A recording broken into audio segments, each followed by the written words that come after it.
Just a quick one, guys, before we do get into today's video. We have dropped our August Liverpool t-shirt collection. We've got the Liverpool fans tees, along with the Liverpool Capital Trophies t-shirts. Do browse the new collection by going down into the link in the description, or going to kopiteclothing.com. Anyway, let's get into today's video. And hello everybody, welcome back to the channel, guys. I hope you're all well. Before we do get into today's video, as always, please do smash that like button and subscribe to the channel for daily Liverpool content. Guys, we're just over 2,000 subscribers away from the big goal of 50,000 subscribers. So please, if you haven't already hit the big red button, please consider doing so. And in return, we'll keep you on the straight and narrow with everything with regards to Liverpool Football Club this summer and beyond into the new season.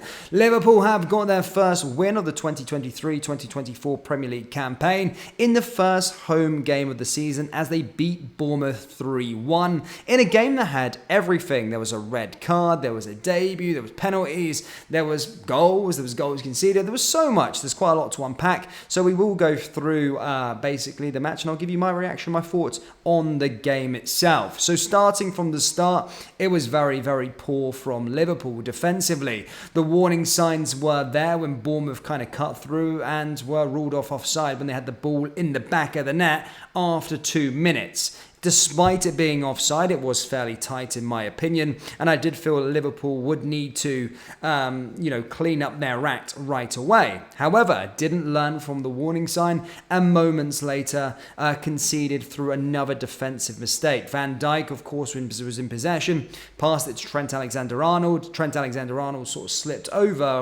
or tripped up, or whatever he did.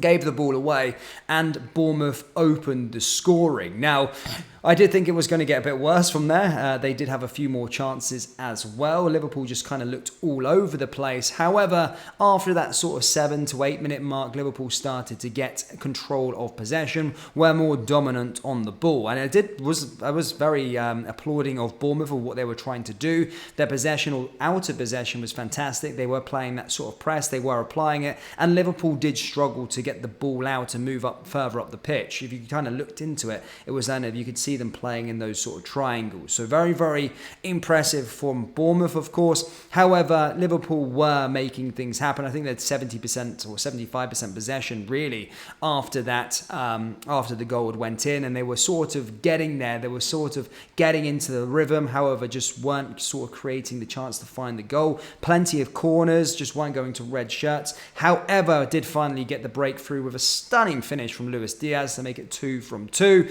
And as I said, a fantastic finish by him, and he starts as he means to go on, I think, for this Premier League season. Really, really impressive. 2 from 2.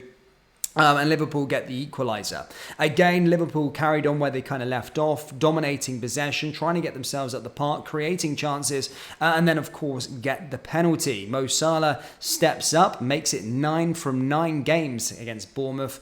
In fact, well, it wasn't as plain sailing as that. He missed the penalty, but on the follow-up, managed to put it into the back of the net and put Liverpool into the lead. And then from there, really, I didn't have any doubts with regards to Liverpool. Liverpool were very, very impressive in the middle of the park in general. And then, of course, going into the second half, managed to get that third goal and kind of kill off the game. However, it wasn't as plain sailing. Of course, Liverpool did go down to 10 men after Alexis McAllister was shown a straight red card for his challenge on Ryan Christie. And now many people on the live stream were asking my thoughts and opinions on the red card, and I can see why it was given. Look, it was a late challenge. He had the studs up, but it was a little bit harsh. I mean, on VAR, if you look back at it, it was a little bit harsh on why it was given, but a problem there that for Liverpool that should have been amended. So it was a harsh red card, but I can see why the referee gave it. It wasn't enough for them to put it over to VAR,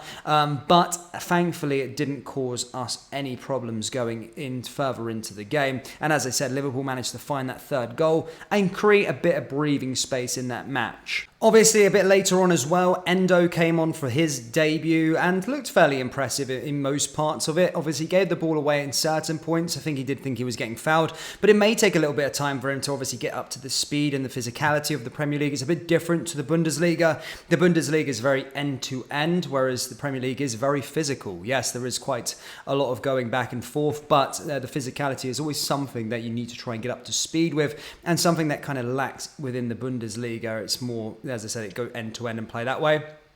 So yeah, from his point of view, from his debut, it wasn't too bad. Good to get a nice half an hour in the tank, especially going down to 10 men as well. He was probably needed, but certainly, yeah, good for him to get a feel for the place, and as I said, get his first appearance in a Liverpool jersey. But I think he'll be an important component, definitely going forward, and especially now with the suspension of McAllister, he will be needed for Liverpool going into the next 3 games. Now, in terms of other players that impressed me throughout the match, of course, Luis Diaz. I really do like his movement at the moment. He's always getting into the correct areas, and he's kind of, I felt sorry for him from last year because obviously he came in the January, was super impressive until the end of the season. Obviously helped win the Cup double. Going into the next season, he picked up an injury, didn't he? That ruled him out for the majority of the campaign. So to come back in, get 2 from 2, again, a very, very impressive start from him. And there was moments in the game where he was getting himself into decent positions as well.